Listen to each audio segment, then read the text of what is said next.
I'd been looking for an outlet for my creativity that also talked about community, that also was working towards some sort of greater good. Hi everyone, I'm Amy Devers, and this is Clever. Today I'm talking to design entrepreneur Jean Lin. Jean is best known as the founder, curator, and creative visionary behind Colony, the Designers Co-op.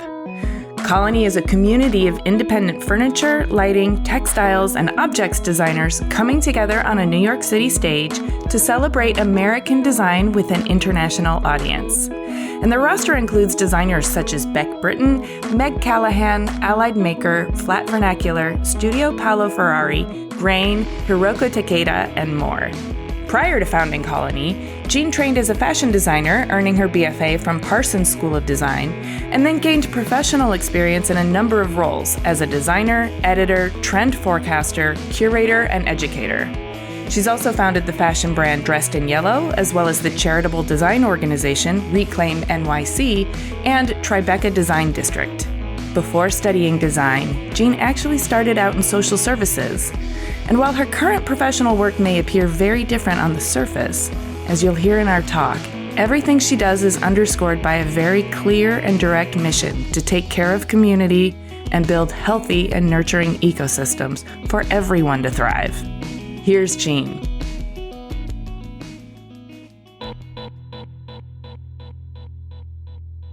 My name is Jean Lin. I work and live in New York City, and I own a gallery called Colony. We are a physical space, and we also do design and consulting as well. And I do it because I love it. I love design, and I love making my own way, and I love putting something out into the world that's going to last, and I wouldn't have it any other way. Well, I love that you love it. We need more love in the world. Let's go all the way back to the beginning. Tell me about where you grew up, what your childhood was like. What kind of a kid were you? I grew up in Massachusetts. I was a tomboy. So I'm Taiwanese American. My parents were born and raised and lived in Taiwan until their adulthood. They came over when my dad came here for grad school, and I was born in Arizona. My older brother was born in Taiwan. So when I was like 1 or 2, they moved to Massachusetts, and I lived there. Growing up ever since then. The fact that I'm the child of immigrants, first generation American, really informed my childhood, whether I wanted it to or not. I grew up in a very sort of Massachusetts suburban, very white town and area. And I was sort of like one of 7 non-white kids in my school, and like 2 of them were related to me. I didn't know it at the time, but it really informs who I am today. The fact that I grew up in that place, in that time, in the 80s and 90s. I was a middle child, so I was very sort of textbook middle child. I was the only girl, so I kind of ran behind my brother a lot, my older brother, and did all the sports he did and had all the interests he had. And it's kind of like a muddy memory of what that was like. There's like spots of like clarity of like, oh, that was really important. That thing my parents used to say to me was really important. But other than that, it's like this very generalized thing of like child of immigrants, tomboy, because I had 2 brothers and didn't grow up in design at all. So yeah, that's interesting. What profession were your parents engaged in? They're both retired now, but my dad was an engineer, a computer engineer, and his sort of shining glory of his career was he worked on text to speech, like the kind of programming behind like what Stephen Hawking used, and like that the whole kind of like pioneering of text to speech engineering. And then my mom was an educator all her life. She taught in Taiwan. When she came here, she kind of worked in corporate America because that's kind of what she had to do. She got her master's in education. And then for most of the time that I can remember growing up, she left corporate America and started teaching in jails. She started at juvenile facility near us, and then she went to a men's prison, and then she ended up being at a women's prison for a lot of my adult life. She taught there until she retired 5 or 6 years ago. Wow, that's really fascinating. Did she bring stories home, and were they cautionary tales, or were they tales of redemption or injustice? She's like specifically bred to do that kind of work. She always felt more content and more at peace when she was working within the jail system than she was when she was working in corporate America. So the tales that she brought home were kind of harrowing, but they're always told with kind of this like peace, like this is how the world is, and this is how like these people are people, and even though they did these terrible things, like this is how we should treat everybody, that kind of thing. I always think my mom is this like incredibly special person because that was the kind of work that she was actually meant to do. And I think that social work and social services is a very unique kind of person who can do that for their whole entire lives. I agree. It sounds like very compassionate and also very non judgmental, but it also takes a real resilience of spirit to be able to kind of go there and be immersed in all kinds of harrowing situations, right? Including those of injustice and including those of violence. 100%. Be able to compost it in a way that makes it nutritious Yeah. ultimately. I mean, this is a little known fact about me is I actually worked in social services before I moved to New York and started studying fashion. I studied psychology for my first degree and worked in social services for a year and a half before I moved to New York. And you're 100% right. You have to be resilient. It takes a special constitution to be able to do that for your livelihood. I knew pretty quickly that I did not have what it took to do that for the rest of my life. So then I moved to New York. I mean, the thing is I wanted to help people. When people asked me what I wanted to be when I grew up, when I was little, I would say a doctor because I thought I wanted to help people. And then I actually did pre-med for a while along with psychology at UMass, and I am not good at math and science. And I could not be a doctor. Pre-med lasted about 3/4 of a semester before I was like, this is not going to happen. I was trying my hardest, my very hardest, and still just like scraping home B's. And then they were like, yeah, you're going to need like straight A's to even be considered to get into medical school. And I was like, yeah, that's not going to happen. So, I mean, I always think that's interesting. I think a lot of people who end up in the creative arts kind of start with this need to be of service, to be a healer of some sorts. Society doesn't really teach us that creativity is healing so much, right? It's not like go to, become an artist because the world needs it. And yet we do. Yeah, and it was a real struggle for me because I studied psychology. I started this job right out of college where I was taking care of a schizophrenic population out in Western Mass. And, it was very intimate. I think the title was called direct care counselor. And, I gave them their meds every day. I drove them to their doctor's appointments.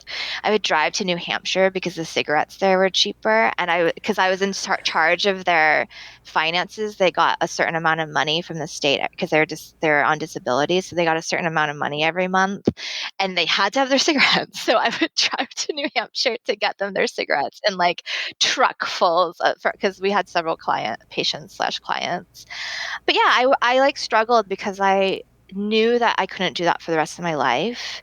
And I knew I had this sort of creative drive within me that felt very selfish at the time because I was like taking care of these like mentally ill people. And the idea of like going to New York City and like learning how to design clothes just felt so self-indulgent. I think that the conclusion I came to at the time was that I have to survive my own self before I can do any good in the world, and finding what you're really supposed to be doing and making yourself the happiest version of you is actually a service, because then you open yourself up to be able to find other ways to contribute to sort of society and the greater good. That's incredibly self-aware to have at that age. Did you truly come to that at that age, or did I you did. rationalize it after the fact? Well, I did come to that conclusion at that age, but I don't think it was like fully realized. Like it was a selfish sort of conclusion, realistically, because I needed to find a way out of that path. I think that's how our brain works sometimes is we organize the reason that we can feel good about in order to do the thing that our soul knows we need to do. Right. And then we have to like reverse engineer what is the story I'm going to tell myself and the public about why I'm doing this. And it was tough, when I first came to New York, I would see homeless people on the subway and the street, and I would know their story. Once you've worked with schizophrenic people for even just a short amount of time, you really see their affects. And you can see it in the homeless population a lot here. And I saw it was so pronounced when I first moved here, because I had just come straight from that job. And I had a lot of guilt about it, for sure. How did you process that guilt? It is a sort of thwarting of your own potential and power to not do what it is or not find how you can express yourself most fully, or to not make yourself the happiest and most fulfilled you can possibly be. But that guilt is a real thing to contend with, especially if it's something that you feel really akin to, in that your mom was kind of engaged in this work and it feels like it's in your DNA and you care deeply. Yeah, the reality was, for those of us who have to work every day, you go to college and then you get a job and then you wake up every morning and go to work. You realize like this is your life. This is like the one life. You got one path, right? When you're in it and you're just like not feeling right. It's not that I wasn't happy when I was working in social services. It's just, you just know there's like a discomfort in your own skin when you're doing that. And it's your every single day life. And I think I just did realize like there's no do overs. I can't just pretend that this is going to be enough for me if I just keep going down this path. I have to be true, because I just knew I wasn't going to be the kind of person who could live a total life of leisure. I knew I had to work. I knew I had to get up every day to go to somewhere to earn money. That was enough for me to sort of know that no, this isn't right. And I can't just like sacrifice my own sanity and my own happiness to try to help these people. Force yourself, yeah, into an itchy existence every day. I mean, that's kind of how I describe it, is like your soul's itchy. And if you've had a few moments, a few glimpses of a non-itchy soul, and you know that there's a direction that you could pursue that might mean a non-itchy soul every day, then I can see the kind of engineer brain from your dad kicking in and starting to design your life like in a more appropriate way. So you said that you went to New York to study fashion design, but can we sort of back up and figure out how you even got interested in fashion design, or knew that that might be something to pursue? Like, does it go back to your teenage years? Yeah, I mean, I think I was certainly enamored with fashion and enamored with figuring out how to make a style when you're in like high school, and like everybody just wears Abercrombie and Fitch, and like I grew up in a time where you couldn't just go online and like find the world at your fingertips. Like I really thought about like how I presented myself with my outfits and things like that. So like I had this sort of interest in style as like a communicator of who I was. Also going back to the fact that I was like the only Asian girl, like, or one of four, or whatever it was, me and Ruby Wang. And I never really thought it was a path that I could go down. It was just something that I was interested in. And again, when I was sort of like faced with that reality of waking up and going to work every day, I started to take it a little bit more seriously of like, well, maybe it could be fashion, and I also have this really strong memory of a Vogue art issue that it's kind of iconic now. There was shoot where it was like an Alice in Wonderland shoot. Like all these different designers sort of like made their take on, like they also dressed up, and it was this very like fantastical editorial shoot, and it was so artful. I think I was like so drawn in by the idea that it was artful and like fantastical, but also something that I participated in every day. That sort of held me. I was kind of famously known for like not having a long attention span. Like I learned violin for like a year and like sucked at it, like I didn't have the kind of attention span to like really be about anything when I was that age, but that was one thing that was able to sort of hold me, was this idea that like fashion and style and design could be both something in your dream, but also something that you do every day. Fashion is a way of expressing yourself to the world, but that Vogue cover gave you the bridge to thinking of it as also like the way I'm putting myself together is also the beginning of my creative agency. And this is the aspirational length to which I could go with this creative agency. Like, Completely. I mean, I got goosebumps. I me haven't, too. Me too.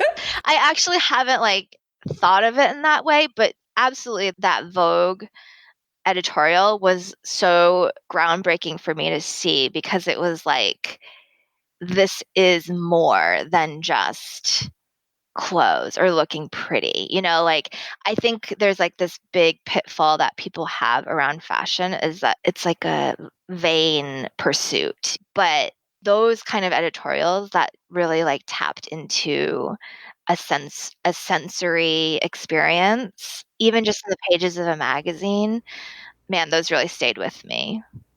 So when you finally gave yourself permission to explore fashion academically and made the decision to go to New York to study fashion, did you have any resistance from your family? Did you have full support? Did you have this kind of excitement or fear? How did you actually line it up so that you could go to Parsons? I had resistance from my family, but not in a way that was hindering. It was more just questions and making sure that it really was what I wanted to do, and making sure that this made sense and that kind of thing. I will say that I want to talk about my trip abroad to Taiwan, which I took before all of this, before I worked in social Mm. services, because that was sort of my eye-opening experience. Talking about my revelation of leaving social services and all that, like this was the precursor to that self-awareness, was going to Taiwan and living there by myself and studying Chinese, because it was just like I went there by myself. I mean, I had family there, but it wasn't close family, and it wasn't in the city where I was going to be. And I just sort of went and lived as an adult, even though I was kind of still a kid, and realized how big the world was and how powerful I could be within it by myself, and how I could actually like do anything. And that experience sort of changed my entire perspective of my life, of who I was, of, like growing up as the fourth Chinese kid in the grade, and then going to Taiwan, like 5 years later, and realizing I'm one of many, but I'm still very special, and all these sort of beautiful revelations that required me to think hard as a young person, in an existential way, sort of gave me the agency to make choices about my life very young, that were very sort of pointed and intentional. So by the time I had said I'm moving to New York, I got accepted to Parsons, I'm going to study fashion, I think my family had already known this version of me that was sort of assertive and strong and determined to sort of guide my life in the way that I knew I wanted it to be. So the resistance was just sort of concern, and it was like a supportive resistance, I guess you can say. I think I get what you're getting at. It's like just asking the right questions to make sure that you know what you're getting into and that you feel assured of your decision, but then also needing to hear your assurance to convince them. Yeah. And actually, my dad was like, Providence has a great art school. Because I think a lot of their reticence was actually just me moving to New York City by myself, never mind going to study fashion and all that kind of stuff. So, but I also had a really supportive, my older brother, he studied finance and he kind of always did what he was supposed to do. And he's an amazing older brother, an amazing son, amazing man. But I think at that point in his life, specifically, he was having a lot of challenges with the choices that he had made with his career and his happiness and his itchiness. I think he was really like seeing in me an opportunity to find something special and new and different and something that wasn't really like prescribed to me since I was born. And he was really supportive, so he actually kind of made it financially possible for me to do it. Oh, that's so wonderful. Yeah, and we're not a rich clan, the Lynns of Northborough, Massachusetts, but I've been very fortunate to have them be so supportive of all of the things that like my zany ideas and my zany things that I want to do that are just so foreign to what they are used to and what they know. And that's a great example of my dad being like, "Well, I don't know how you're going to do this. How are you gonna... I got a little bit of a scholarship, but they're like, "How are you going to pay for food and da da da." And my brother Jason was like, "I got all this money. I don't have anything to do with it. Why don't you just take some and we can make sure that you can do this." Oh, that really warms my heart. Yeah, that's a really important precursor, I think, to where you're coming from with the colony co-op, which we'll get to. I really like that you told me that story. So what was Parsons for you and what was studying fashion design? Did your horizons crack open? Parsons was the first time I was able to be only creative and not worry about what that meant. It changed the way that I moved in the world. It changed the way that I thought about creativity. It changed the way I thought about hard work. I mean, it was hard. It was so hard. It was hard because of the curriculum, but it was hard because I cared so much about learning and doing and finding, and it taught me how to work hard. 100%. Like I didn't really work hard before I went to Parsons. I worked. Sometimes it was hard, sometimes it was easy, but when I went to Parsons, I worked really hard and I worked really hard for like extended periods of time without rest, without sleep. And it was not because it was what was expected of me. It was because like I found my way there. I borrowed money from my brother. I made that choice to be there. And I felt like I owed it to myself and my brother and my family and everyone, all the people who I left at my old job who were mentally ill. Like I owed it to everything that like led up to that to do my very best and do everything I could to like be a sponge and learn everything that there was to be learned in that moment. There's a difference between working hard because the job is hard or because it's expected of you, and this sort of self driven, determined hard work because you can feel yourself propelling your own self forward. And all of the circumstances that got you there sort of become the fuel in your motor. I mean, it sounds also like you pushed yourself in a way that totally expanded your concept, your self concept, and your creative agency. And then now could potentially be an unbalanced way of working. But I mean, I think that we all need to go through that in our youth, particularly when we're learning, so that we can feel what the edges are of what kind of hard work we're capable of and how strong we are, Yeah. actually. I mean, I think that for me, it was just the beginning and it was like it's been a crescendo of that kind of mentality of hard work for like the better part of my career from there until now. Only to until recently have I had the faith in what I've built, the sort of the world directly around me to be able to like let off of the gas a little bit and let myself be healthier as an individual, personally, and trust that it's not all going to just like crumble down around me. Parsons was the first time I worked hard, and then I think I worked hard from Ever then. since. Ever since, even in just the past like 2 years, have I been able to really say like it's going to be okay if I just don't go to the very edge.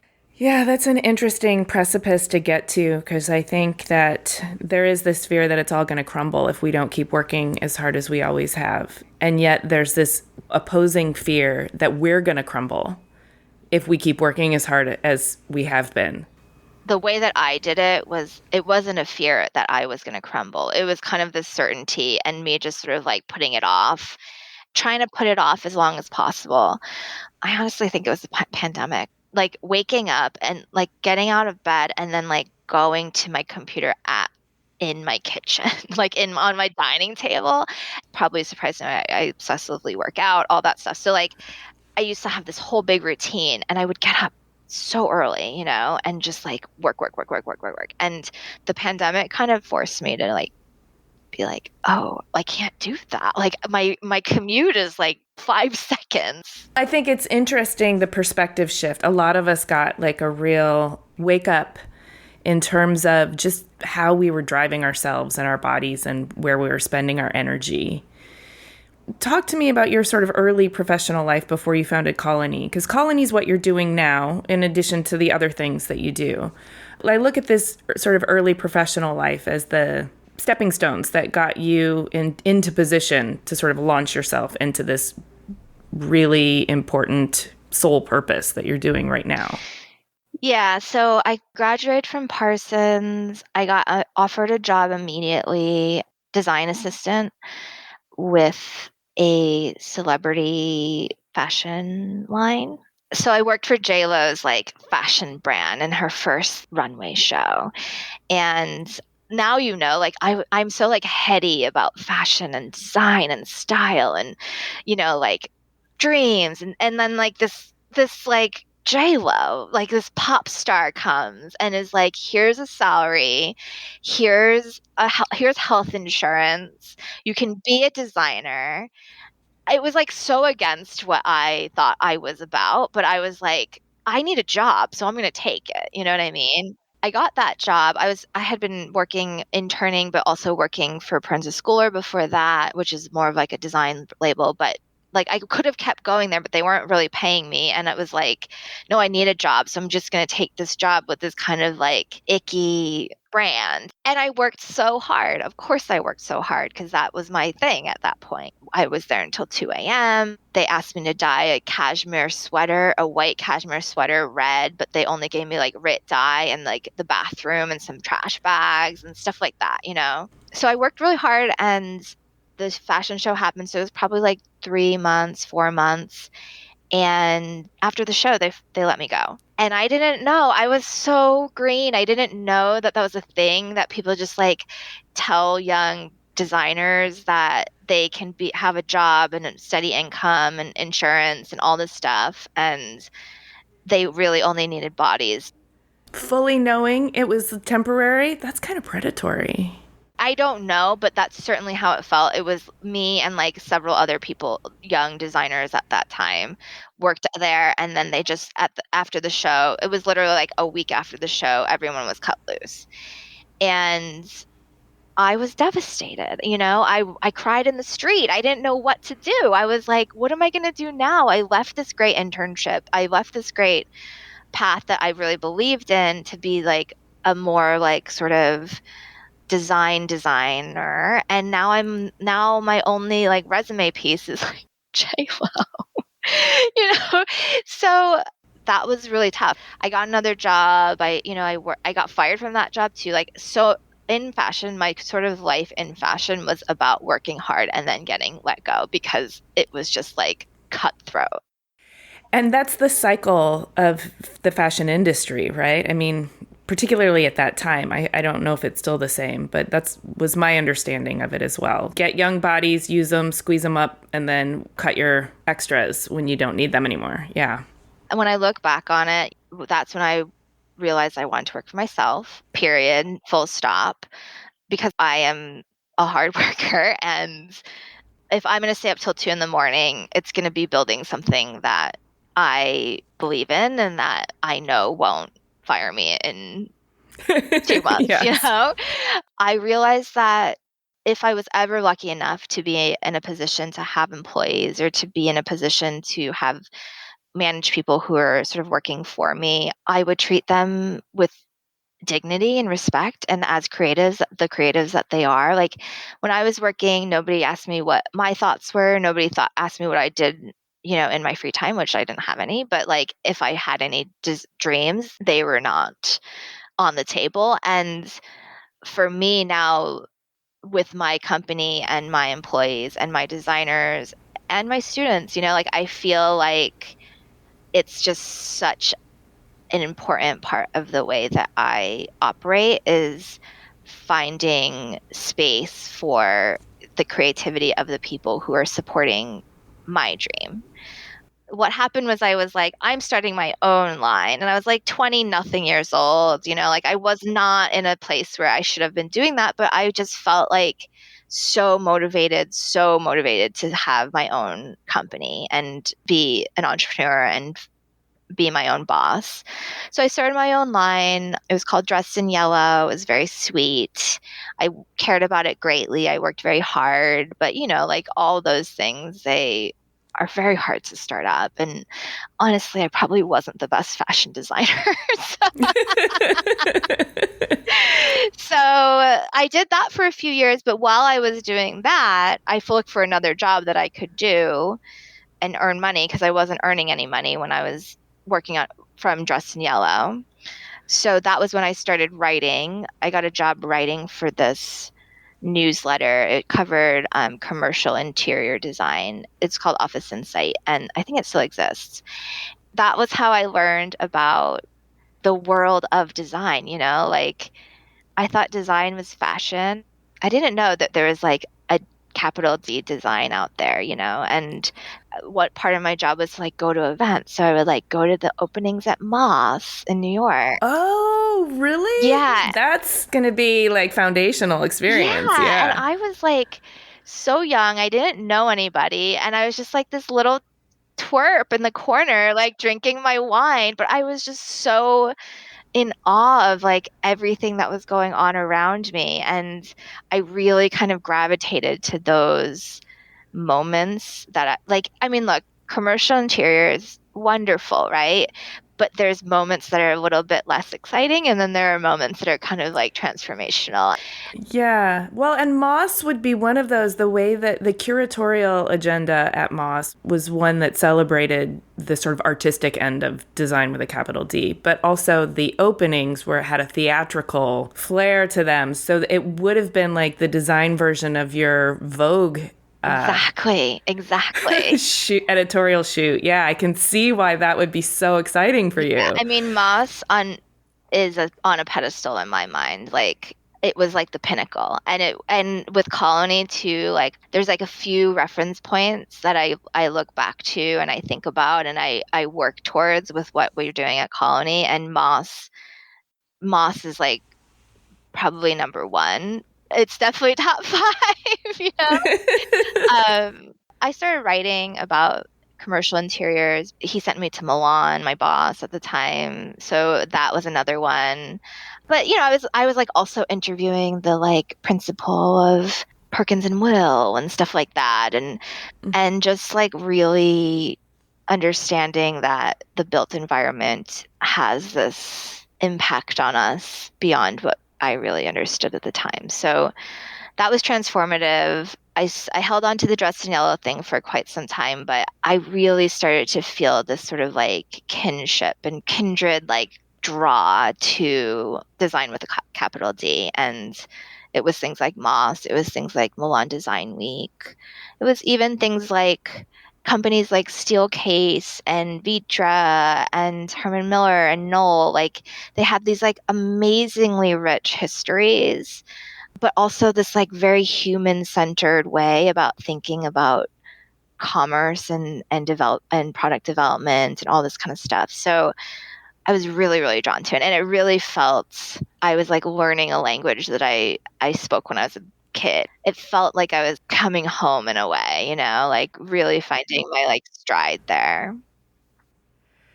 I think when you do find something that clicks so resoundingly, there is a kind of mystery too to like, well, where did this come from? Why does this feel so familiar and so comfortable for me? And why do I feel like this is the area where I can really start to exert my full power? Psychology wasn't an accident, you know, like I was always interested in people and how like sociology and how people sort of interact with each other, and realizing that so much of that was sort of influenced and controlled by these other things that people actually make and people actually think of and people actually research just felt so eye-opening to me.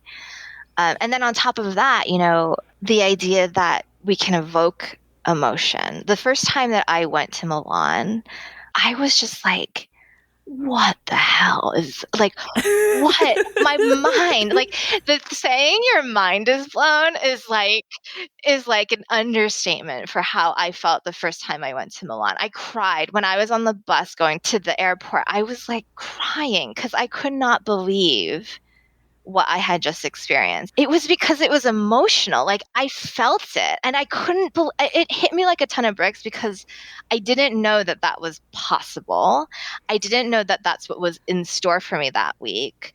I tried to explain it to people and you just can't. Like it's just like you just experience it, and the idea that you can just be drawn into this emotional experience through things and colors and light and walls and furniture is like what? I was just blown away. And I feel that way about Moss too. How old were you and what year was this for context? Mid to early 20s. I was very young. I was in a rush. I graduated all my degrees in like 2 3 years. Like I was always in a rush back then. So that's why it feels like packed into a short amount of time because I was so young. Obviously, this is setting the stage. How did you get to founding Colony, and what compelled you, and what was the impetus behind that, and what was the mission, and what were you hoping to accomplish? Well, I was working and writing for this newsletter, and I still had this like drive to start my own business and do my own thing. And then the newsletter let me go. So that, I mean, like literally my work experience before I started my own thing was just a series of failures and getting let go. And which is fine, you know, it's part of the experience of getting stronger. So I started my own blog. And at that time, you know, Jamie of Design Milk fame and Clever podcast fame can tell you, like, at that time when we started our blogs, it was the thing. I was like, this is it. The blog is going to be the thing. So I started a blog that was very similar to the newsletter, except it was a little bit more geared toward like a younger audience because the newsletter was more geared towards like the principals versus the associates. So I started a blog that was geared towards commercial interiors, kind of, but a little bit more young, a little bit more people focused. And I thought that was going to be the thing that I was going to do there for the rest of my life. It wasn't. I ended up selling that blog to a company called Designer Pages. And Designer Pages is an online product database. But they had at the time, I think they still might have it, but they had at the time a media arm. And Otto was sort of rolled into the media part of Designer Pages. And they hired me to run all of the media side of the company. Oh, I also worked as a trend forecaster while I was doing Otto. So other story of my life is like trying to do my own thing, but also needing to make money. So finding other jobs. So while I was doing my blog, I also got a job working as a trend forecaster for a company called WGSN based in London. And that was a really interesting experience because I was like literally forced to see everything. I had to go to like all the trade shows, all everything, and just like see it. And sometimes my opinion was layered on top, but usually it was more important about just like seeing it all and kind of dispersing the information in like a cohesive way. Distilling out patterns. Interesting. So that was the job I did right before I sold the blog. It's interesting because I'm starting to put together all the different like layers of experience you have that would make you good at what you're doing right now. It's a wide swath of what I do now. And then I was working at Designer Pages. Hurricane Sandy happened. This is when I usually start the birthplace of Colony because I did a show with my friend Jen. We invited designers, local New York designers, to create work out of debris from the storm, and we sold it for storm relief. So that was like the first time I was in a curatorial role. That was the first time I put on a show. That was the first time I stepped kind of off the screen into like the 3D world of physical objects, how to install a sconce.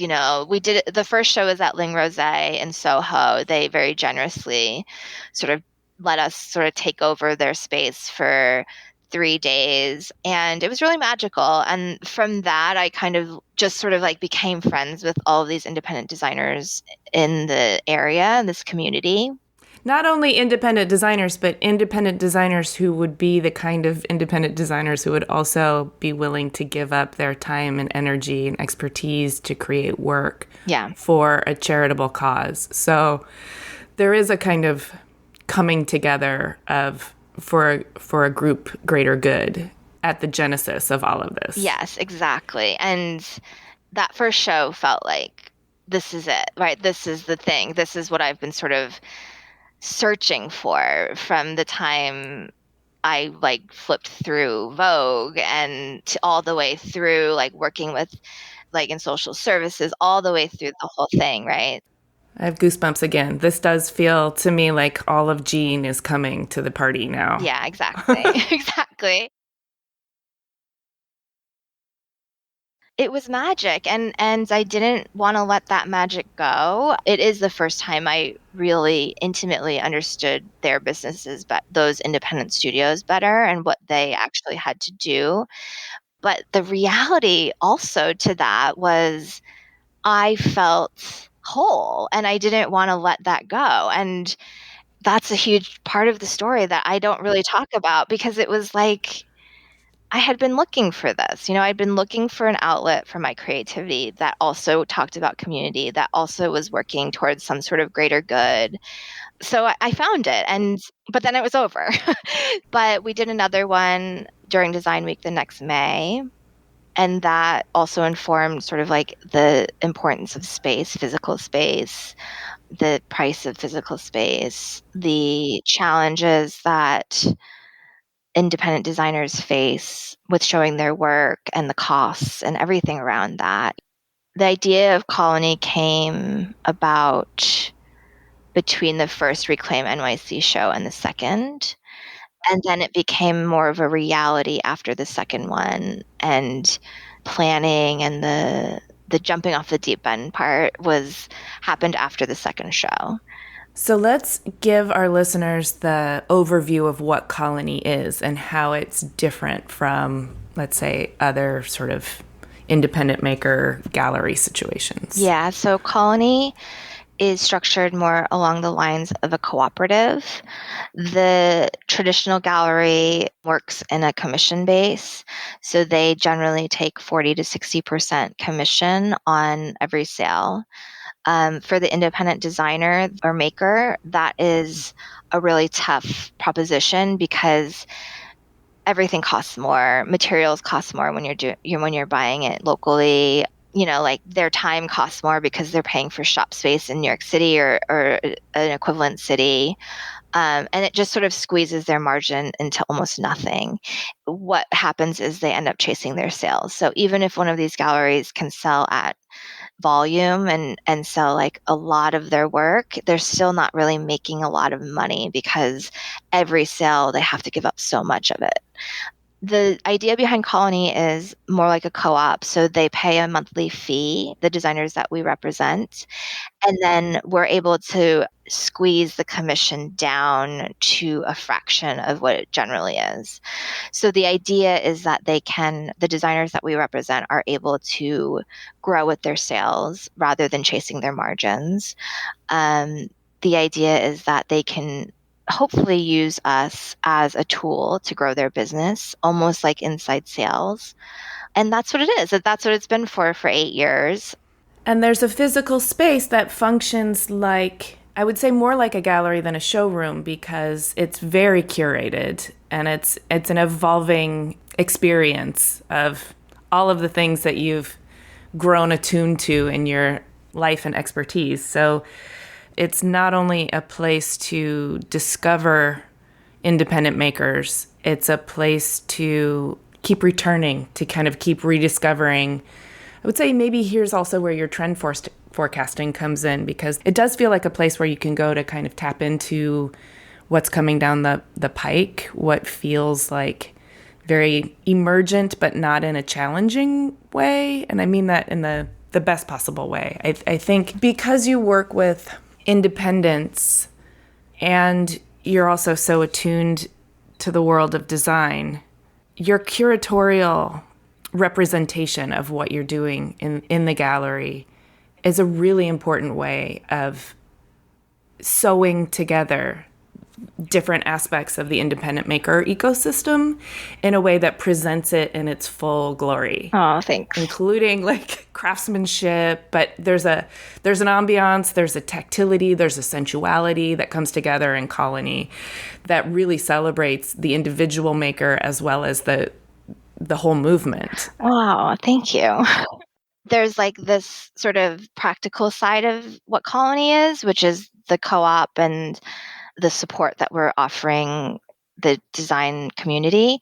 But also there's that magical side, the dream side, which is so important. I've always made that such a priority for me, which is keeping the curatorial vision very focused and true and never compromising on that, and I think that's part of the fabric of what we do. And it doesn't really always make it into the headlines because I think the co-op side is so radical to do what we're doing on that side. But what we're doing on the other side is all those things that I've talked about, like going to Milan and feeling a space, going to Moss month after every month they had it, right? And just feeling so at the pulse, the very, very pulse of what design was. And that has never left me. That is always what I'm reaching for. Every single new decision we make, every single new project we do, it's always about that. And if we fall short, which we do, then the decision is like, well, does this even make it out into the world? Or are we even, are we even going to do this because it's just falling short from that like high bar of what we're trying to accomplish? So here's what I think is also fascinating about the way you've built this. The co-op aspect of it is disruptive or radical, but I think in a way that's actually really harmonious because it doesn't so much challenge the existing gallery ecosystem as much as it supports and uplifts the independent category of artist and maker to the place where they can opt in or opt out of the gallery ecosystem if they want to. But they can't even get there if they can't sort of be nurtured in this stage. So the co-op part is really important, but the dream part is what makes the co-op part work. And you've built Colony so that you can protect that dream part by generating other streams of revenue so that you don't have to chase sales. There's something I want to say very maternal about that, in that you recognize the dream part as being this fragile state of being that needs protection and needs space to grow and needs to be constantly evolving, so can't respond to like certainty or knowns or metrics. And so in order to protect that and the co-op part, you've generated sort of side businesses within Colony, including Colony Consult, your consulting business, and interior design, so that you can support the whole thing. And I think this is amazing. I think this is an engineer's mind. I think this is an entrepreneurial, I think this is creativity infused in your entrepreneurial mindset. But I think there's also a very powerful femininity in this way that you've built your business to protect the fragile parts and keep nourishing them with the resources that they need to thrive. Yeah, I mean, wow, Amy, I've never heard anyone articulate it in that way, but it is how I feel. It is so true. Like, I'm fiercely protective of that part of what we do. And I'm also 100% convinced that it's the reason that we're even successful. And the consultancy is also sort of like a result of that mentality of like, this is really special. And if we do this right, people will want to work with us. People will want to work with us. They will feel it and they will want to come and they will want to be able, that we will find a way, you know? And that's what happened. That's what has happened. And the consultancy was reactive more than anything else. It was reactive, but it was also part of the plan because I felt so strongly that if we protect that curatorial vision, if we put something out that touches people and makes them feel, then they're going to seek us out. Then people are going to seek us out and want a piece of that sort of feeling and that magic that we're able to create. It's weird when you have an idea and it's like such a leap of faith and a leap of an investment, like all the things that are scary. And then you can say like, well, wow, that really did work out the best way that I thought it could. Yeah, I mean, I just want our listeners to know that when you started Colony, it was a real leap. Like you scraped together your entire life savings to sign a 5-year lease on your first space. And that means you are all in. I used all of my money. That brother that helped me get to Parsons, I used some of his. I paid him back, but like that support did not end at Parsons. It has continued on through my entire adult life. I always think of myself as the underdog for that for so many different reasons, but a huge part of it is like I jump in fearlessly and it's either stupidity or it's brave. I'm not sure. I'm still not sure if it's like I'm like being reckless or if I'm being brave. I think one of those things has to exist for like a normal gal like me from Massachusetts to be able to do something in New York City that has a stamp, and to be able to be talking to you on this podcast, like to be able to make some sort of stamp on the world for us, like mere normal people, mortals, like we have to take huge risks and make big sacrifices. And that's kind of what I had to do. I had to say like, okay, this is all the money. This is all of the experience. I'm just going to go for it. And because I believe it, I believe. I love that it's a combination of bravery and recklessness. And I think you're right. It's both. I mean, not that you weren't calculating your risks. It's that you just had no guarantees at all. Yeah. It's weird to like pat myself on the back for it, but it's also kind of just the reality of my life and what Colony is. And I feel proud. And I also feel like people can't really understand what Colony is unless they really understand that part of it, I mean, I think it's such an important piece of the design ecosystem, what Colony is, and not just because you're curating and celebrating this kind of corner of the scene, but because you're designing a new way forward and you're a model for how people can make their own cocktail of bravery and recklessness and chart new territory in the world, whether they're consider themselves a creative or not. There's another area of your life where you made some really intentional decisions based on belief. You recently became a mother. Thank Congratulations. And you. I don't think I'm giving anything away here. This was not an accident. No, it wasn't. I would love for you to tell me that story because I've seen pictures of your child who's just beautiful, laughing, gorgeous capsule of joy. Yeah.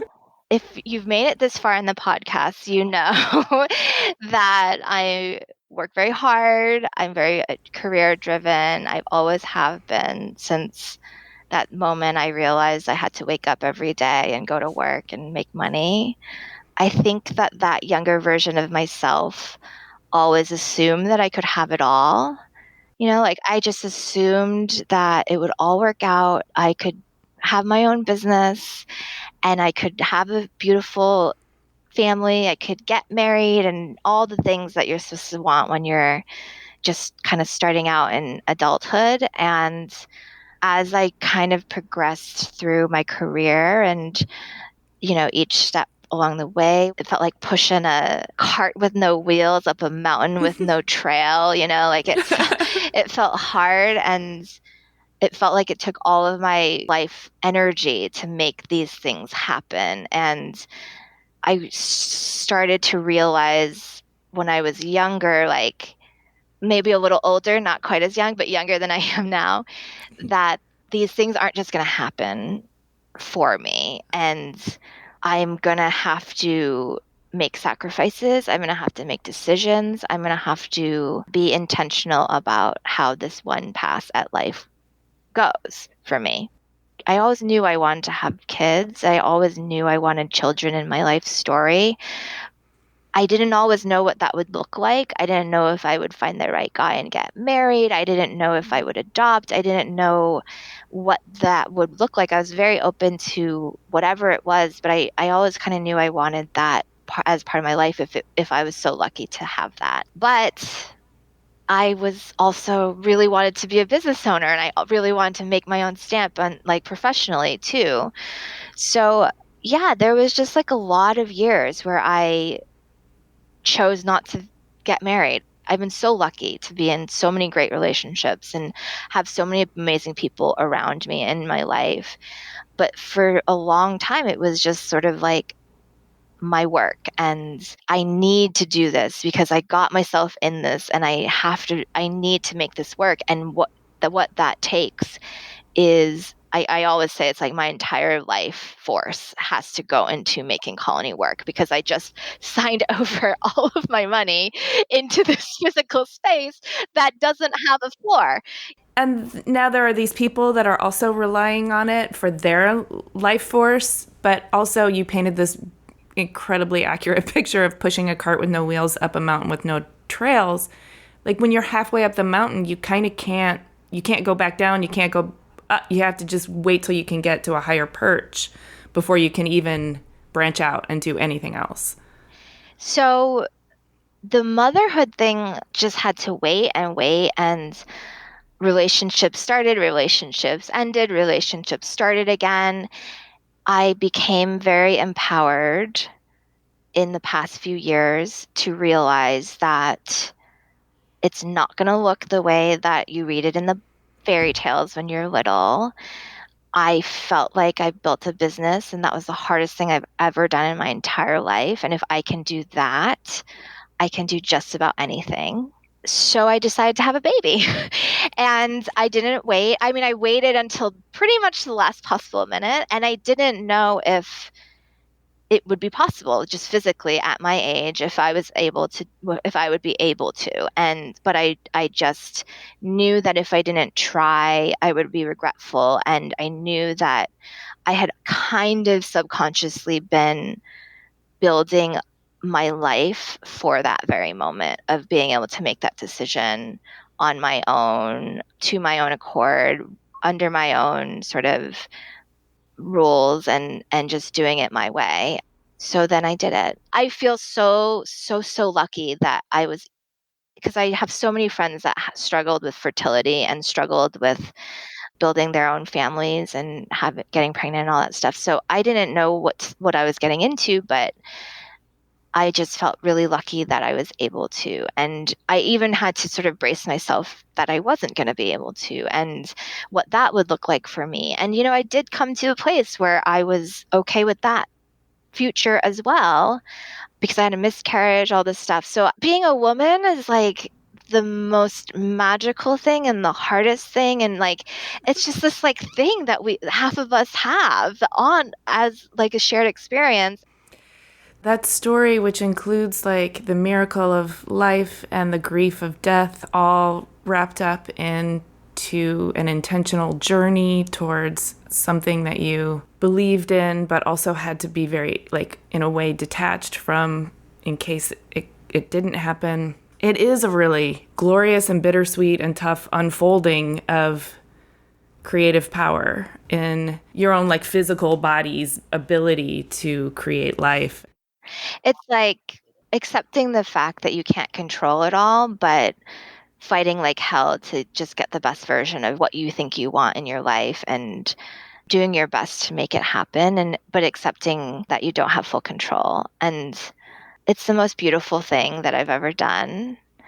And I'm going to cry because it's all the things that you hear, like you roll your eyes at. 5 years ago, I would have rolled my eyes because because like I had to build the business, but I can't believe this is my life now. It's kind of just like he comes to work with me. He's in the back of Colony, and sometimes it's annoying, but most of the times it's really amazing. And it was my choice. And I have to say, like, I don't want to get too political or anything, but we have the ability within us to build beautiful things as women, lasting things professionally, personally, but we can't do it if we don't have our own choice and will, and if we are shackled by outside forces. And to me, that's a matter of humanity and not politics. Agreed. 100% agreed. That's how I feel. Like the experience of becoming a mother has made me feel it stronger and with more conviction. And I still think Colony is the hardest thing I've ever done. Well, motherhood lasts a lifetime, right? That's true. There's still time. That's true. That's so true. I couldn't have done any of it. Colony, Juno, any of it, if I hadn't been empowered as a woman. I'm grateful. I'm so grateful for the path that I was able to go on, because every single step gave me that. It's like the video games when you like get more green power. It's like every single step along the way has given me more green power to do the things that I think are important and that I want to see in my own life. And my hope is that that can continue. And also that I can sort of empower more people. It doesn't have to be only women, like young people, that's also part of what drives me now too, is that I think I was so lucky to be empowered the way that I have been. And I feel an imperative need to pass that along to whoever it is behind me that needs it also. Amen. And also, thank you for using your life force and all of your energy to not just build a thing, but build a platform, build a way for things to grow through you.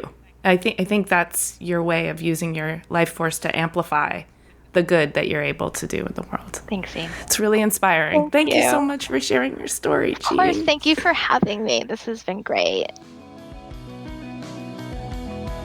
Thanks for listening. To see images and learn more about Jean and her work, read the show post. Click the link in the details of this episode on your podcast app, or go directly to cleverpodcast.com, where you can also sign up for our newsletter. If you like Clever, we'd love your support. Please subscribe, rate, review, make a donation, tell your friends about us, or take advantage of our sponsor offers. We also love hearing from you on Twitter, Instagram, and Facebook. You can find us at Clever Podcast, and you can find me at Amy Devers. Clever is hosted and produced by me, Amy Devers, with editing by Rich Straffolino, production assistance from Ilana Nevins and Anushka Stefan, and music by L1011.